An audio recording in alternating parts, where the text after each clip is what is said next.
my wife has great intuition. She says, I don't want to be alone. Let's go over to the neighbor's house. The neighbor's house was newer than ours, and it stood up when ours got wrecked. So that was a really good call because you couldn't move. You couldn't move. It's not like we could run out in the middle of the storm. That was really scary. Anyway, so I went and looked at my kiln. My kiln was still, I don't know, 1,500 degrees or something. Oh. And I'm like, oh, well, what can I do? So my whole house blew down, but the kiln stood and it cooled. And we came out after the storm, and we were sifting through the wreckage trying to find, stuff, clothes or whatever, books, or the books were wrecked, the records were wrecked. A lot of things were wrecked because there's a lot of, it rains and there's a lot of salt water in the rain, so things really get trashed. And at the same time, we'd sift through the wreckage for half an hour, and then we go over and unload brand new pots out of the kiln. And we went back and forth until I got all the kiln all the way unloaded. And this is another kind of, why'd that happen? I'd done this design on the pottery that looked like a rainstorm with Iniki written in script across the middle of it. Wow. And I'm like, where did that come from? Wow. I never did it before. I'd never done it since. I only did it in that firing. And I've had 20 pieces that were decorated that way. And I still got one. And they were okay? No damage to these pieces? My kiln weighs 2 tons, so it was pretty safe, Wow. Yeah. The shop was okay because it was in a carport and it was open at both ends. The roof got ripped, but the structure, basic structure stood. The shed over the kiln was gone. The house was gone. All of that. Anyway, that was the end of my career as a family therapist. So why did you move to Hawaii anyway? Well, we were living in Washington State, and it was gloomy, and it was wet, and it was cold. Been there. Got depressed in the winter, that lack of light thing in the winter. I'd get that. At 3 months, I'd be depressed in the winter time. And I was a surfer at that time, and I was surfing on the coast of Washington and Oregon, which is unbelievably cold. And we had a couple of bad near accidents on black ice up there, and we looked at each other and said, we don't want to do this anymore. And so I said, let's go someplace nice for a while.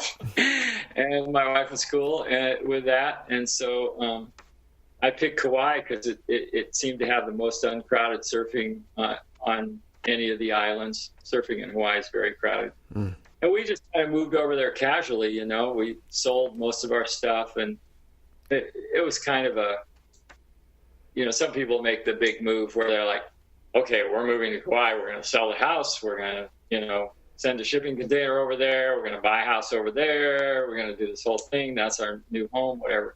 We were way more casual than that. We were just trying it out, shipped some stuff and took some stuff. And it really worked for us. We just hung in there and never left. When did light wave pottery begin?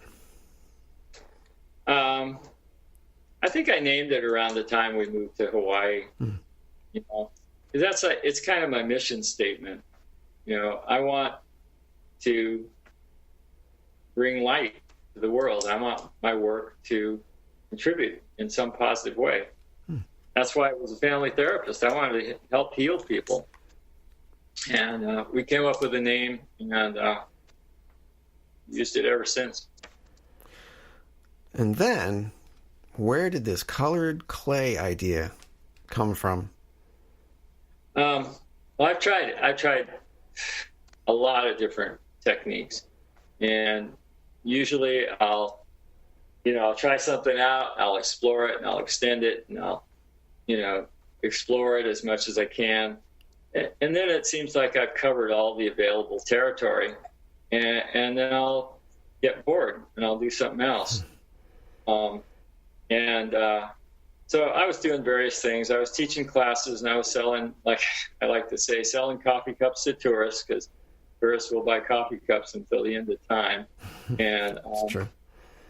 Yeah, and one of my students had a friend in Arkansas who ran a pottery studio, and their thing was a colored clay technique that is kind of similar to Japanese niriaji technique, and it's what most people who work with colored clay do, and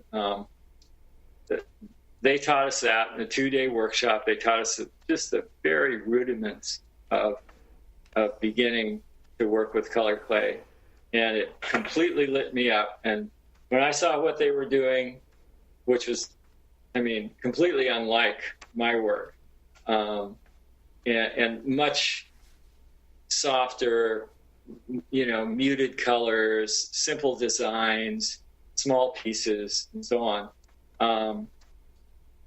In my mind's eye, I had one of those light bulbs go off over my head, and I realized that I could do what I'm doing now. I could make any pattern, any color, any type of design in the most awesome way, and I never looked back. It took me a while to learn. It probably took me 5 years to get a basic kind of understanding of that technique and to solve problems. There are a lot of problems along the way. These guys who taught me have a 25% loss rate in their work, and they've been doing the same thing for 20 years. Wow. And that's if you're, I don't know about other arts, but in ceramics, that's a huge number. I would never do a technique where I lost 25% of my work. That's completely out of the question. I lose 2 to 3% of my work, maybe sometimes none. Some of my firings, I lose none. But anyway, so I had to do some problem solving, and I got away from what they were doing pretty quickly and figured out that problem of that high loss rate. Yeah. And I didn't like their colors very much, so I figured out how to do nice bright colors, and then I started doing the fun stuff, which is figuring out how to make cool patterns. And once it took me probably about 2 years to get the technical stuff under control, that I could get a consistent result. And then I started, and then I just went from there. That was 10 years ago. I mean, that's what drew me to you. I saw the video, and I can't even wrap my head around how you created these patterns. I mean, so you have it like as a log, and you keep slicing the pieces off, and it's the same thing. How is that even possible? How do you get the shapes and designs? Here's a simple example. Example. You know how you make cinnamon rolls? Yeah. You take some dough and you put some cinnamon and some raisins and then some nuts inside or something, and you got this slab of dough, and you roll it up, and then you cut slices off of it, and they got spirals in them because you rolled them up and you lay them out, and they're cinnamon rolls. That's basically the same thing I do. In fact, I make spirals. A spiral pattern is easy to make, and I make spirals. I've got a lot of other techniques, but if you make a log of dough and cut cinnamon rolls out of it, they're all going to look basically the same, right? Yeah, wow. You have one that's a turtle. I mean, how did you make a turtle into that shape? I was looking at that. It's the same.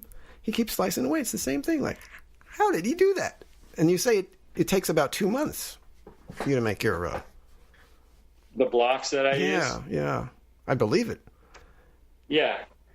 I learned a lot from polymer clay techniques, which most people are not familiar with. There's nobody I didn't learn any of this from any ceramic artist. This is me. I'm always the guy that's outside the box. Bob Dylan said, I'm always on the outside of whatever side there is. That is so me, and I love Bob Dylan. Listen to him a lot. Like a Rolling Stone? So I didn't learn any of this stuff. From ceramic artists. I learned it all from someplace else or figured it out myself. So One of the tools I use quite a bit is called an extruder. An extruder is like a caulking gun that you can put clay in, and it's got a die in the end, and you can change the shape of the die. It can be round, it can be square, it can be a hexagon, it can be an oval, whatever. And so that I do that a lot. That's how, you can imagine like making a cinnamon roll. You can make something big, but when you see something small, you go, nobody could make that. It's too small. But an extruder is like a reducing machine. You put something in that's big and you squeeze it through a little hole and it comes out exactly the same, only small. So I do that a lot. There's polymer clay techniques for mixing clay. So you can make gradients in the clay.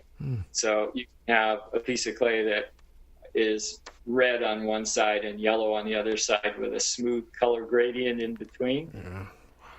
And that's a well-known technique in polymer clay work. And there's one colored clay artist in the country, Chris Campbell, who is teaching workshops in the basic colored clay techniques. And that's one of the things she teaches. She's had a couple of articles published and stuff like that.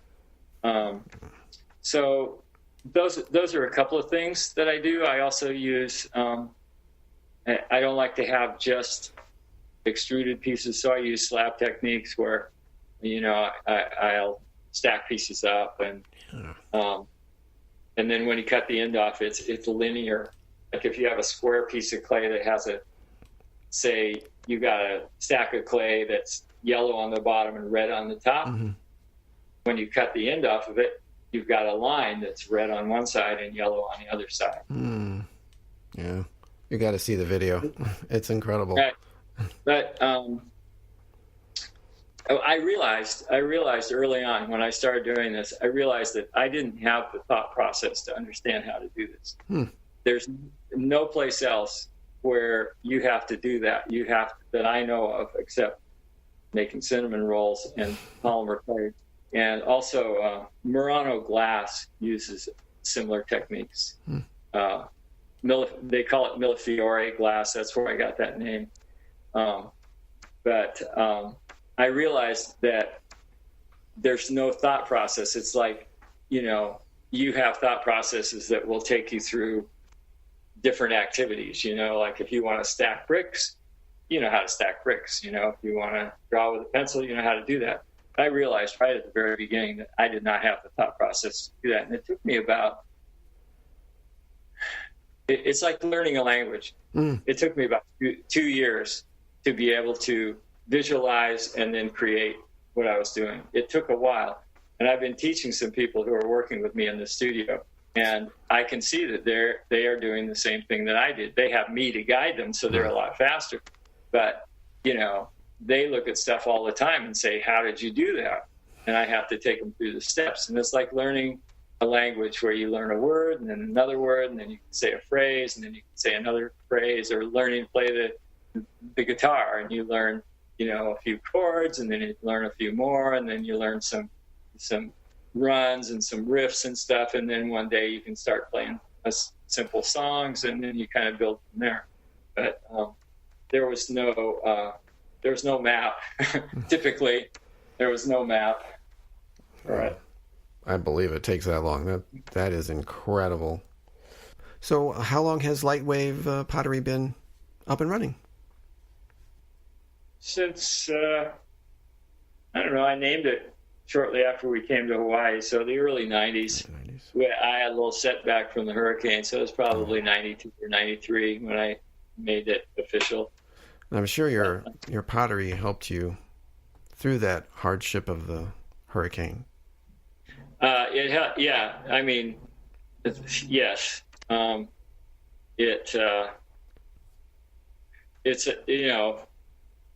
It's always a support, to feel useful, and it was hard to lose everything at once, home and profession and all that stuff. It's not an easy journey, but you're still here, right? Still here. creating work. Is there any kind of Yeah. particular thing you like creating?